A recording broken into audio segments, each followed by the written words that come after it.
महाराष्ट्रामध्ये उघड झालेल्या गोळ्या औषधांनी अनेक जिल्ह्यामध्ये सुळसुळाट घातलाय। त्याचेच रोज रोज नवनवे कारनामे देखील आता समोर येऊ लागलेत। पाहूया त्या संदर्भातला एक रिपोर्ट।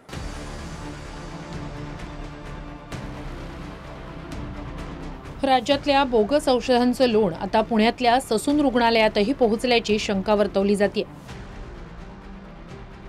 बीड जिल्ह्यातल्या बोगस औषध प्रकरणानंतर पुण्यातल्या ससून रुग्णालयातही त्याच पुरवठादाराकडून गोळ्या आल्याची माहिती आहे।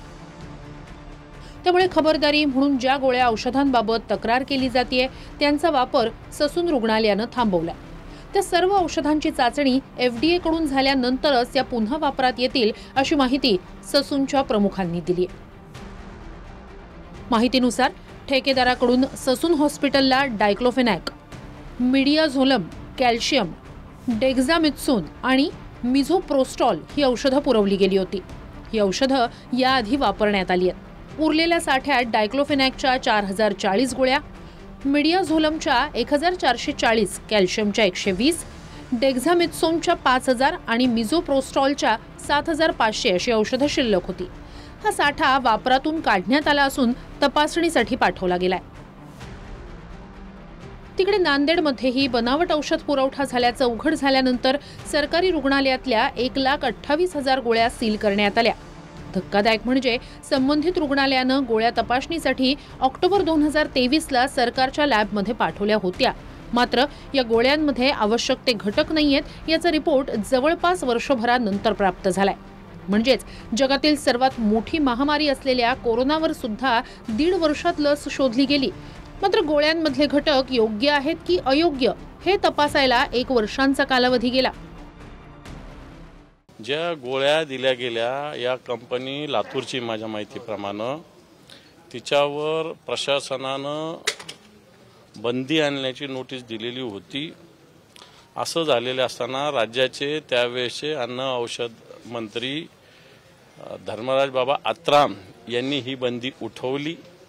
खरं तर त्यांच्याच प्रशासनाने अधिकाऱ्यांनी ही बंदी घातली होती की अशा बोगस कंपन्यांना संरक्षण राज्याचे मंत्री देतात का आणि राज्याचे मंत्री या राज्यातल्या जनतेला असं बोगस औषधी देण्याचं कॉन्ट्रॅक्ट स्वतः घेतात का। धाराशिव जिल्ह्यातही मिस्ट्रल फॉर्म्युलेशन कंपनीच्या 14,790 गोळ्यांचा साठा सील करण्यात आला। महाराष्ट्रात बंदी घातलेल्या 5 कंपन्यांपैकी मिस्ट्रल फॉर्म्युलेशननं या गोळ्यांचा साठा केला होता। 2023ला तुळजापुरातल्या नवरात्र महोत्सवात आरोग्य विभागानं महाआरोग्य शिबिर घेतलं होतं। त्यासाठी 27 जिल्ह्यांमधून ही औषधं मागवली गेली होती। ज्या बनावट कंपन्यांच्या नावानं महाराष्ट्रात औषध पुरवठा झाला त्यात Mistral Formulation Uttarakhand, Refund Pharma Kerala, कॉम्युलेशन आंध्र प्रदेश, मेलबॉर्न बायोसायन्सेस केरळ आणि SMN लॅब उत्तराखंड या कंपन्यांचा समावेश होता। तक्रारीनंतर महाराष्ट्राच्या औषध विभागानं संबंधित राज्याच्या वैद्यकीय यंत्रणांशी संपर्क केला। त्यात मिळालेल्या उत्तरात संबंधित पत्त्यांवर अशा कोणत्याही कंपन्याच नसल्याचं समोर आलं। त्यामुळे या कंपन्यांच्या नावानं महाराष्ट्रात नेमकं कोण औषध देत होतं यामागचे मास्टरमाइंड कोण आहेत हा प्रश्न अनुत्तरित आहे। FDAला कालच मी पत्र दिलंय की त्याचं ते पूर्ण ॲनालिसिस करून ती चांगली आहेत का याबद्दल त्यांनी लवकरात लवकर रिपोर्ट द्यावा म्हणून त्यांना पत्र दिलेलं आहे। काल त्यांनी येऊन ते सॅम्पल्स घेतलेले आहेत आणि आपण सध्या जो साठा आहे तो अत्यंत छोटा आहे, कारण फार कमी साठा आहे तो 5 ते 6 ड्रगचाच आहे। तर त्याचा आपण साठा थांबवलेला आहे, सध्या यूज थांबवलेला आहे। आपल्याकडे याच्यामध्ये फ्युरियस ड्रगमध्ये आपल्याकडे एनेबेलचा एक ड्रग आपल्याकडे अमॉक्सक्लॅब एका कंपनीचं आपल्याकडे थोडंसं स्पुरियस म्हणून आढळलेलं आहे।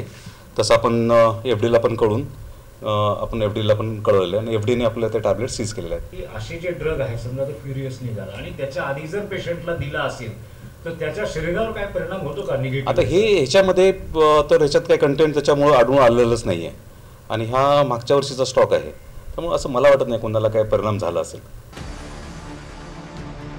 बीडमधल्या बोगस औषधांचा साठा हा भिवंडीतल्या ॲक्वेटिस बायोटेक कंपनीकडून आला होता।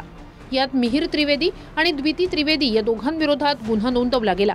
यानंतर कुठून कुणाकडे औषधांचा पुरवठा झाला याची साखळी ही बीड, भिवंडी, मीरा रोड, सुरत ते थेट उत्तराखंडपर्यंत जाऊन पोहोचली। शेवटी जेव्हा उत्तराखंड सरकारच्या यंत्रणेला विचारणा झाली तेव्हा त्या राज्यात औषध पुरवठा करणारी कंपनीच अस्तित्वात नसल्याचं उघडकीस आलं. सरकारी रुग्णालयांमध्ये मध्यमवर्गीय गोरगरीब जनता जाते. डॉक्टरला देवदूत मानून त्यानं दिलेल्या गोळ्या औषधं लोक डोळे झाकून घेतात. मात्र आपण रुग्णांना देतोय त्या गोळ्या खऱ्या आहेत की बनावट हा प्रश्न सध्या अनेक सरकारी डॉक्टरांना पडलाय. त्यामुळे पूर्ण आरोग्य व्यवस्थेतच संभ्रमाचं वातावरण निर्माण करणाऱ्या या पापी लोकांना कुणाचं अभय होतं? इतके महिने बोगस गोळ्यांचा हा पुरवठा कुणाच्या आशीर्वादानं सुरू होता याची उत्तरं सरकारला द्यावी लागणार आहेत.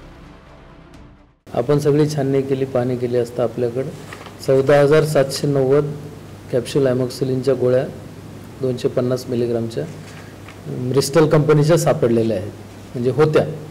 त्याच्यातलं त्यांनी लगेच 200 गोळ्या सॅम्पल तपासणीसाठी पाठवलं आणि उर्वरित गोळ्या प्रतिबंधित करून ठेवायला सांगितलं. आम्ही त्या प्रतिबंधित केलेल्या आहेत. त्या गोळ्याचा वापर आपल्याकडून झालेला नाही किंवा आपल्या जिल्ह्याकडनं ती खरेदी झालेली नाही. यशपाल भोसलेसह अजिंक्य धायगुडे, TV9 मराठी, नांदेड आणि पुणे.